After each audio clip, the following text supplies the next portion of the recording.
Selamat datang di channel Raffi Andi. Semoga akal Anda terhibur.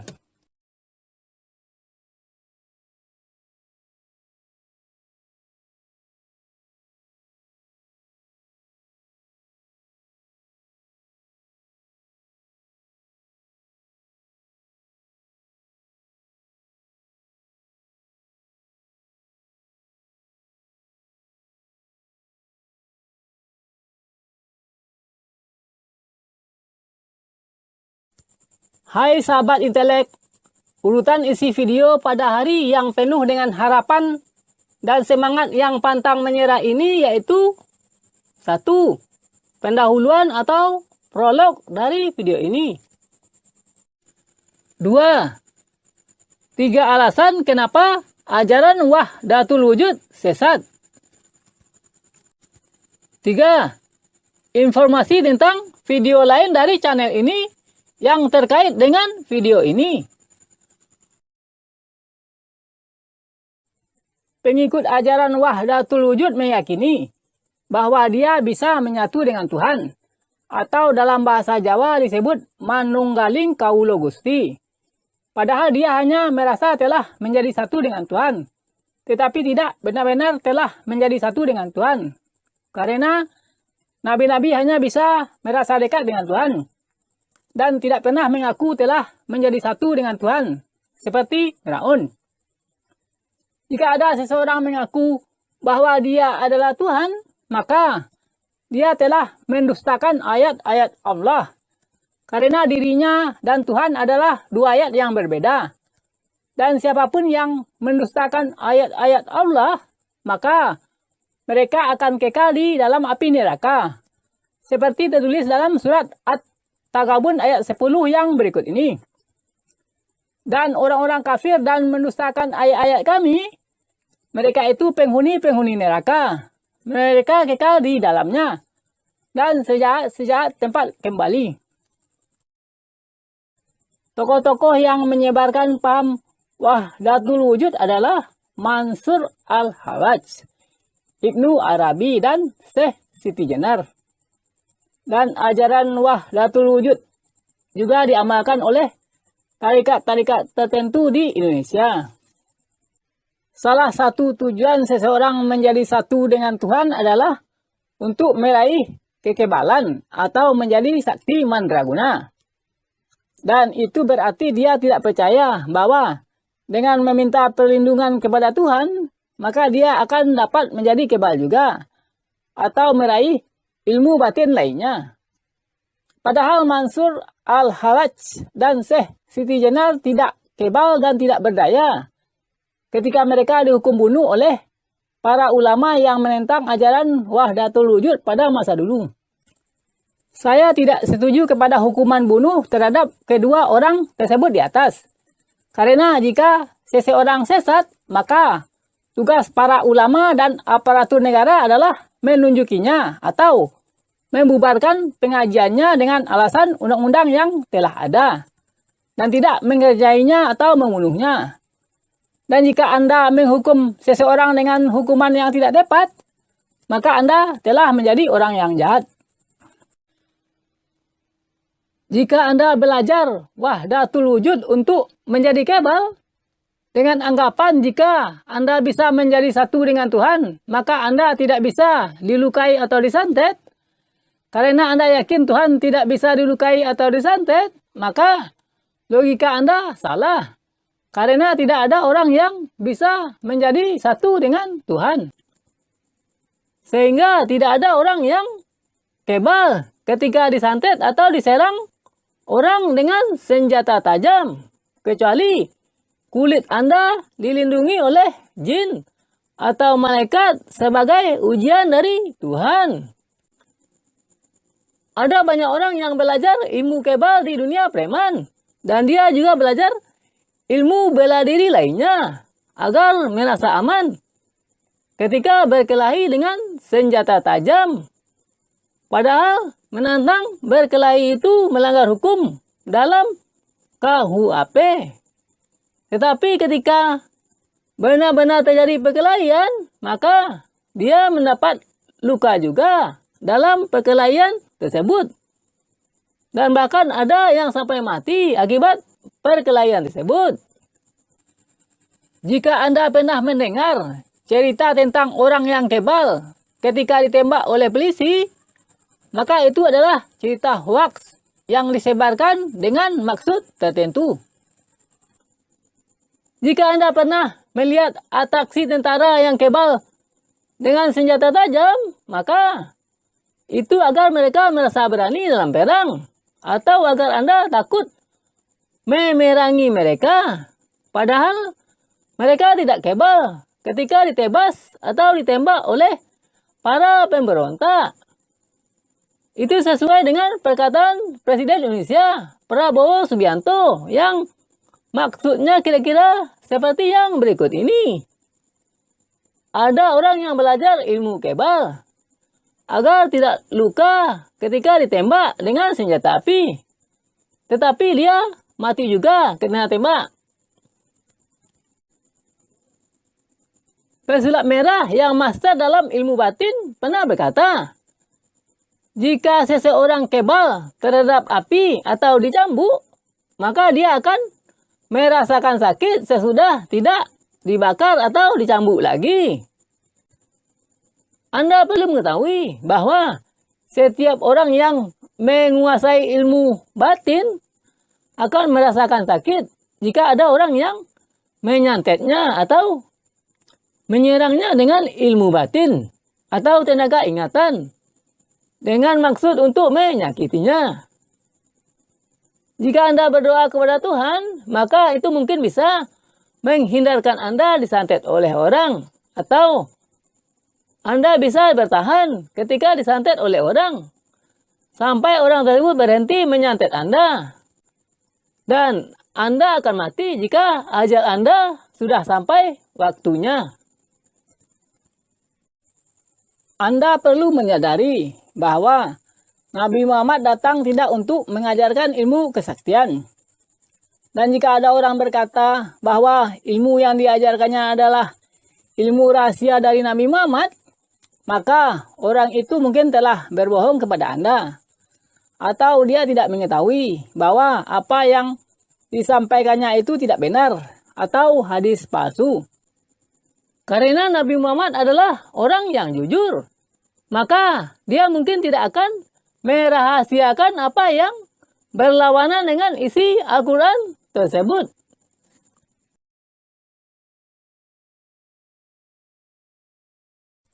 Saya pernah diajak oleh teman saya ke suatu surau yang mengajarkan tarekat. Dan ketika itu saya mendengar seorang yang lewat di depan saya berkata bahwa ajaran Wahdatul Wujud sesat. Tetapi tidak semua kata-katanya terdengar dengan jelas oleh saya. Namun saya telah menyimpulkan kata-katanya dengan 3 penjelasan yang berikut ini. 1. Jika dilihat dari surat Al-Maidah ayat 72, maka ajaran Wahdatul Wujud sesat, yaitu dengan membuat garis miring pada kata Al-Masih Putra Maryam dengan diriku. Sehingga surat Al-Maidah ayat 72 berbunyi, sesungguhnya telah kafirlah orang-orang yang berkata, sesungguhnya Allah adalah Al-Masih Putra Maryam atau diriku. Padahal Al-Masih Putra Maryam berkata, hai Bani Israel, mengabdilah kepada Allah, Tuhanku dan Tuhanmu. Sesungguhnya dia yang mempersekutukan sesuatu atau dirinya dengan Allah, maka sesungguhnya Allah telah mengharamkan surga kepadanya dan tempat tinggalnya di neraka. Dan tidak ada penolong untuk orang-orang yang zalim. Alasan saya membuat garis miring di antara kata Al-Masih Putra Maryam dengan diriku pada surat Al-Maidah ayat 72 di atas adalah karena cara seperti itu diperbolehkan dalam hukum Islam dalam membuat fatwa atau berpendapat. Dan itu disebut dengan qiyas atau penafsiran analogis. Anda perlu mengingat bahwa Kias adalah menarik garis hukum baru dari hukum yang telah ada. Karena kemiripan di antara dua kejadian atau kemiripan peristiwa dari hukum yang telah ada dengan peristiwa dari hukum yang baru. Penafsiran analogis adalah penafsiran hukum yang menganggap suatu hal yang belum diatur dalam suatu hukum sebagai hal atau disamaikan sebagai hal yang sudah diatur dalam hukum tersebut. Karena hal ini memang bisa dan perlu dilakukan.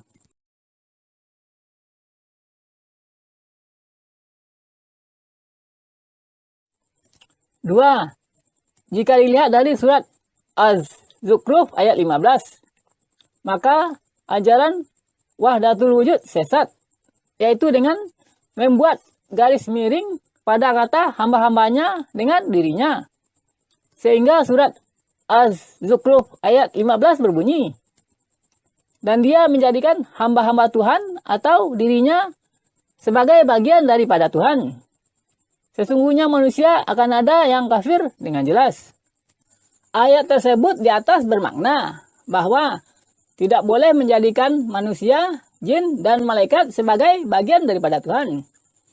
Misalnya dengan mengatakan malaikat sebagai anak perempuan Tuhan, atau dirinya sebagai bagian daripada Tuhan. Dan itu telah dilakukan oleh orang-orang Arab dan pengikut ilmu tasawuf pada masa dulu. Saya pernah mendengar alasan bahwa manusia bisa menyatu dengan Tuhan karena isi dari surat Al-Hijr ayat 28 sampai 29 yang berikut ini. Dan ingatlah ketika Tuhan engkau berkata kepada malaikat, sesungguhnya aku akan menciptakan seorang manusia dari tanah liat kering di antara lumpur hitam yang diberi bentuk. Maka bila aku telah menyempurnakan kejadiannya dan telah meniupkan ke dalam tubuhnya dari rohku, maka tunduklah kepadanya dengan sujud. Jika melihat ayat dalam tanda kutip meniupkan ke dalam tubuhnya dari rohku, maka ada orang yang menganggap bahwa ayat tersebut menunjukkan ada roh Tuhan dalam tubuh manusia. Dan jika orang tersebut merasa telah menjadi satu dengan Tuhan, maka orang tersebut mungkin merasa bisa menyuruh malaikat, atau berjalan di atas air, terbang di samping pesawat, menggandakan tubuhnya, menggandakan uang, mengubah benda dengan kun fayakun, mengubah tembaga menjadi emas, menurunkan rantai emas dari langit, menurunkan hujan susu, memindahkan petir, membelah langit, memadamkan api neraka, dan memasukkan orang ke dalam surga dengan kesombongannya untuk menipu orang-orang yang percaya kepadanya.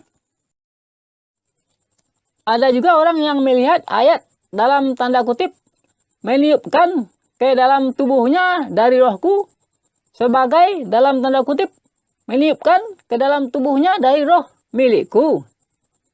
Anda perlu mengetahui bahwa penaku bukan berarti aku pena, dan rohku bukan berarti aku roh. Sehingga rohku pada ayat di atas bisa berarti roh milikku atau roh ciptaanku. Anda bisa juga memahaminya dengan melihat surat An-Naba ayat 38 sampai 39 dan surat Al-Mutaffifin ayat 4 sampai 6 ditambah surat Taha ayat 109 yang berikut ini, yaitu ayat-ayat yang menunjukkan bahwa Tuhan tidak menyatu dengan roh dan malaikat, tetapi mereka berjarak dengan Tuhan. Pada hari roh dan malaikat-malaikat berdiri berbaris-baris, mereka tidak berkata-kata, kecuali orang yang Maha Kasih telah memberi izin kepadanya, dan dia berkata yang betul. Itulah hari yang benar akan terjadi. Maka siapakah yang berkehendak untuk mengambil tempat kembali kepada Tuhannya? Apakah mereka tidak menduga bahwa mereka itu akan dibangkitkan pada hari yang agung, yaitu pada hari manusia berdiri untuk menghadap Tuhan semesta alam. Pada hari itu syafaat tidak berguna, kecuali untuk orang yang telah diberi izin oleh Yang Maha Pengasih, dan dia telah meridai perkataannya.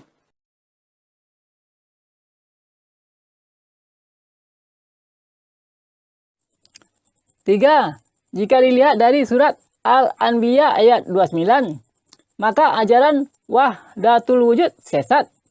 Karena Tuhan tidak membolehkan manusia berusaha menjadi satu dengan Tuhan. Seperti terdengar dari surat Al-Anbiya ayat 29 yang berikut ini. Dan siapapun di antara mereka yang berkata, sesungguhnya aku atau diriku adalah Tuhan selain daripadanya, maka itulah kami membalasinya dengan jahanam. Sebetulnya kami membalasi orang-orang yang zalim. Jika melihat kepada surat Al-Maidah ayat 72 di atas, maka orang-orang yang zalim pada ayat di atas adalah orang-orang yang musyrik. Dan itu karena dia mencaplok posisi Tuhan. Padahal Tuhan adalah Allah. Seperti yang tertulis pada surat Taha ayat 98 yang berikut ini. Sesungguhnya Tuhan kamu adalah Allah, yang tidak ada Tuhan kecuali Dia. Maha luas pengetahuannya tentang segala sesuatu. Ada juga orang yang menganggap Allah itu zahir karena surat Al-Hadid ayat 3 yang berikut ini. Dia yang awal dan yang akhir, dan yang zahir dan yang batin. Dan dia Maha mengetahui segala sesuatu. Anda perlu mengetahui bahwa ayat tersebut berkaitan dengan ayat-ayat sebelumnya, yaitu surat Al-Hadid ayat 1 dan 2 yang berikut ini. Bersistem apapun yang di langit dan bumi kepada Allah. Dan dia Maha Penguasa lagi Maha Hakim. Dia yang mempunyai kerajaan langit dan bumi. Dia yang menghidupkan dan yang mematikan. Dan dia Maha mengadarkan terhadap segala sesuatu. Jika dilihat dari surat Al-Hadid ayat 1 dan 2 di atas, maka yang awal dan yang akhir dan yang zahir dan yang batin adalah Allah yang Maha Penguasa lagi Maha Hakim. Dan dia itu Maha mengetahui segala sesuatu dan Maha mengadarkan terhadap segala sesuatu. Maka dia Maha menciptakan segala sesuatu. Jika seseorang itu berzikir dengan menyebut aku Allah, atau anak Allah, atau anak anta, atau anta ana, maka dia tidak sedang berusaha berada di sisi Tuhan atau mendekat kepada Tuhan, tetapi sedang berusaha menyatukan dirinya dengan Tuhan. Karena itu dia tidak mudah untuk ditunjuki, karena alam bawah sadarnya yang sesat itu telah menguasai akalnya dan hawa nafsunya. Kecuali Anda mau meluangkan waktu untuk menyampaikan pesan ke telinganya dan mempengaruhi alam bawah sadarnya secara telepati dengan petunjuk yang benar. Sehingga hatinya memikirkan tentang bagaimana kehidupannya di akhirat jika Tuhan tidak mau menyatu dengan siapapun, seperti yang telah tertulis dalam kitab suci Al-Quran.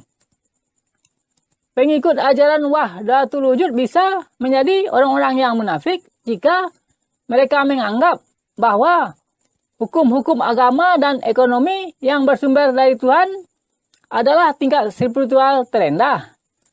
Sedangkan tingkat spiritual tertinggi adalah menyatu dengan Tuhan. Karena itu mereka melepaskan kelekatan terhadap hukum-hukum agama dan ekonomi yang bersumber dari Tuhan, agar mereka tidak terhalang dalam mencapai tingkat spiritual tertinggi tersebut. Sehingga mereka tega membiarkan beberapa orang membega pendapatan bersama untuk seluruh rakyat atau membiarkan sekelompok etnis menjajah etnis lainnya. Pengikut ajaran wahdatul wujud bisa menjadi orang yang berbahaya jika mereka secara subjektif menganggap marahnya adalah marah Tuhan. Padahal apa yang membuat Tuhan marah telah dituliskan dalam kitab suci Al-Quran. Anda perlu mengetahui bahwa Tuhan mengutus nabi-nabi untuk membawa petunjuk, peringatan, dan hukum yang harus berlaku di antara manusia, agar tidak terjadi kekacauan di bumi ini, walaupun akan ada orang-orang yang mengikuti setan yang selalu menyuruh mereka melanggar hukum dan berbuat jahat. Pengikut Nabi Muhammad mau mengikuti petunjuk dan hukum-hukum dalam kitab suci Al-Quran, karena mereka ada untuk Allah, dan mereka mau kembali kepada petunjuk dan hukum-hukum Allah ketika menghadapi masalah kehidupan di dunia dan di akhirat. Dan mereka itulah orang-orang yang mulia atau punya rasa spiritual yang tinggi di hadapan Allah yang Maha Penguasa lagi Maha Hakim.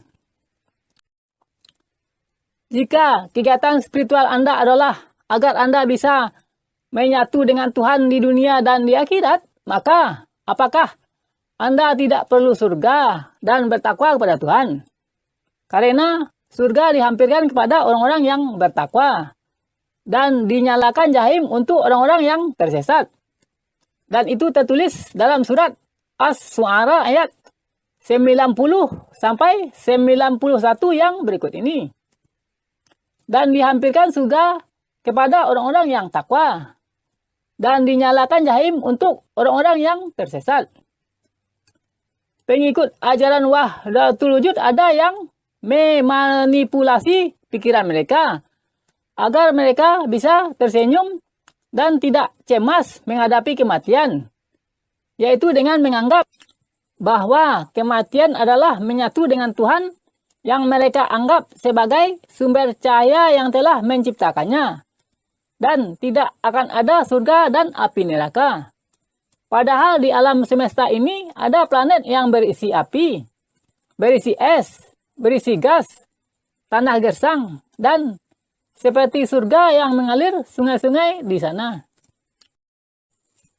Sekarang ingatlah surat Al-Furqan ayat 43 sampai 44 dan surat Yasin ayat 10 ditambah surat As-Saffat ayat 74 dan surat Yasin ayat 11 ditambah surat Al-Anbiya ayat 78 yang berikut ini. Apakah Anda telah melihat orang yang mengambil hawa nafsunya sebagai Tuhannya? Maka apakah Anda akan menjadi wakil kepadanya? Atau Anda mengira bahwa kebanyakan mereka mendengar atau berpikir? Tidak ada mereka kecuali seperti binatang ternak. Bahkan mereka lebih sesat jalannya. Dan sama oleh mereka, apakah Anda memberi peringatan kepada mereka atau Anda tidak memberi peringatan kepada mereka? Mereka tidak akan beriman, kecuali hamba-hamba Allah yang ikhlas. Sesungguhnya Anda hanya dapat memberi peringatan kepada orang-orang yang mengikut peringatan dan takut kepada Yang Maha Pengasih dengan gaib. Maka gembirakanlah dia dengan ampunan dan pahala yang mulia. Dan kami atau Allah dan ulama menjadi saksi untuk hukum-hukum mereka.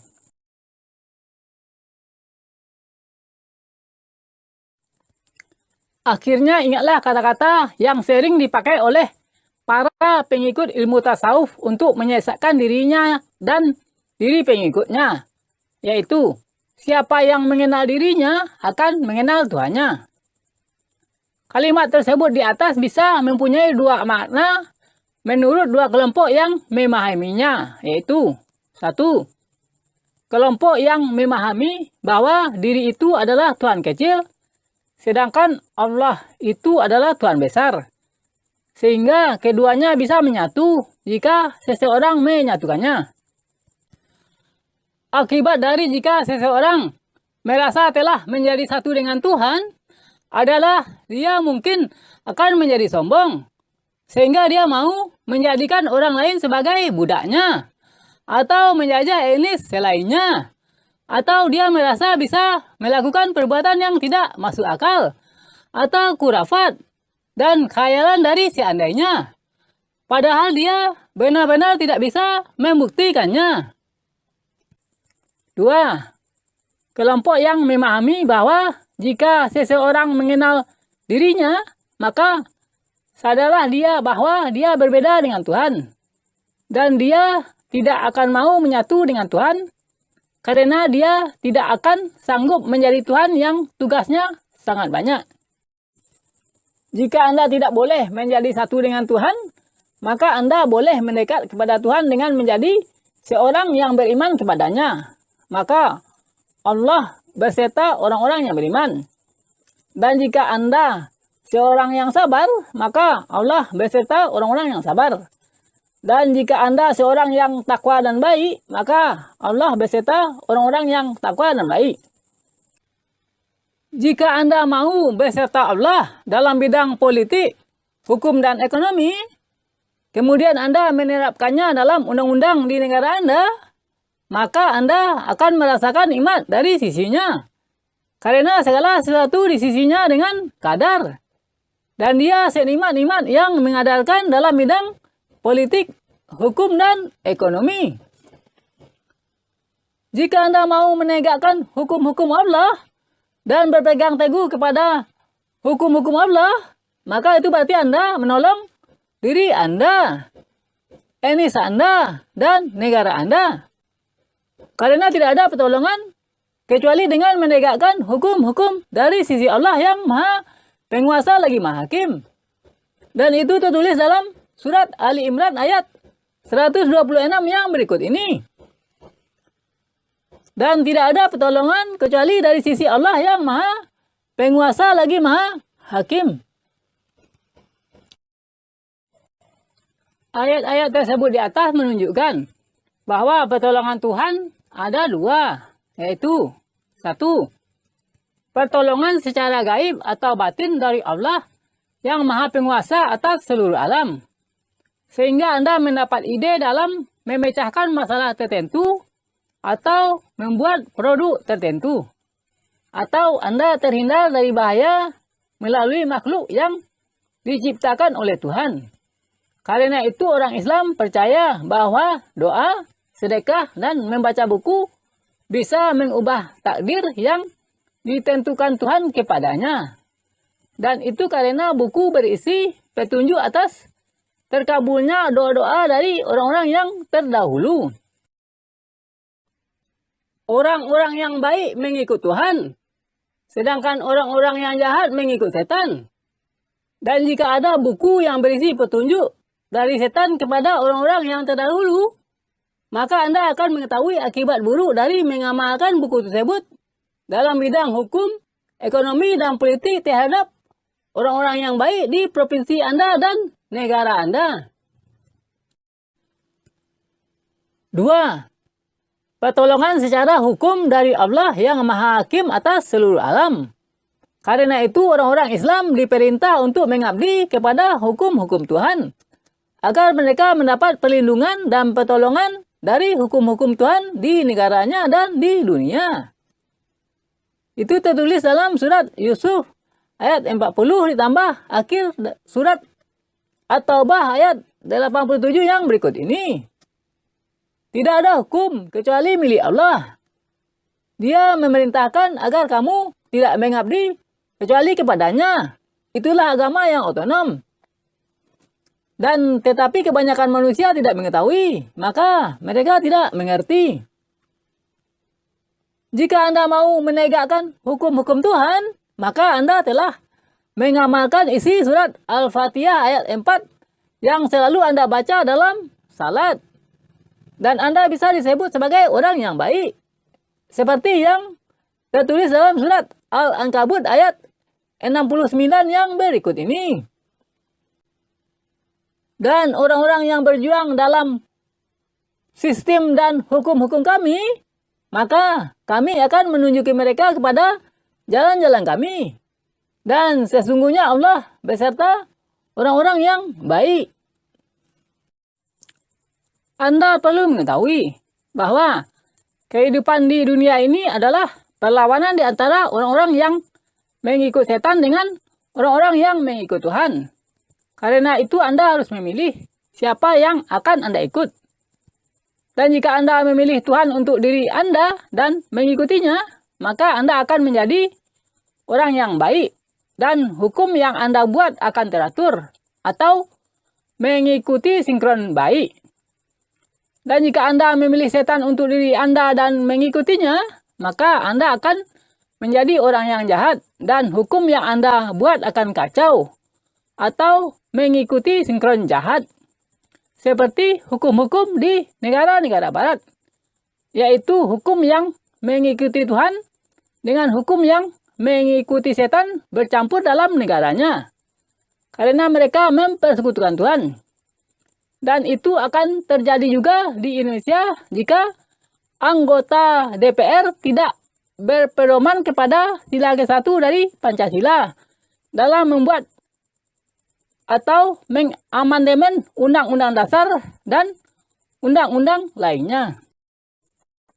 Jika seseorang mempersekutukan Tuhan, maka Tuhan tidak akan menghargai amal-amal baik yang mereka kerjakan di dunia ini di akhirat. Dan mereka juga tidak akan mendapat syafaat dari Nabi Muhammad dan Allah di akhirat. Seperti yang tertulis dalam surat Az-Zumar ayat 65 dan surat Al-An'am ayat 94 yang berikut ini. Dan sesungguhnya telah diwahyukan kepada engkau, Nabi Muhammad, dan kepada orang-orang yang sebelum engkau. Sesungguhnya jika engkau mempersekutukan Tuhan, niscaya Dia tidak akan menghargai amal-amal engkau, dan engkau menjadi orang yang merugi. Dan sesungguhnya kamu akan datang kepada kami seorang diri, sebagaimana kami menciptakan kamu pertama kali. Dan kamu meninggalkan apa yang telah kami anugerahkan di belakang punggung kamu. Dan kami tidak melihat pemberi-pemberi syafaat yang kamu anggap berserta kamu, bahwa mereka sebagai sekutu-sekutu Tuhan di dalam dirimu atau enismu. Sesungguhnya akan terputus hubungan di antara kamu dan lenyaplah daripada kamu apa yang telah kamu anggap sebagai Tuhan dan pemberi syafaat selain daripada Allah dan Nabi Muhammad.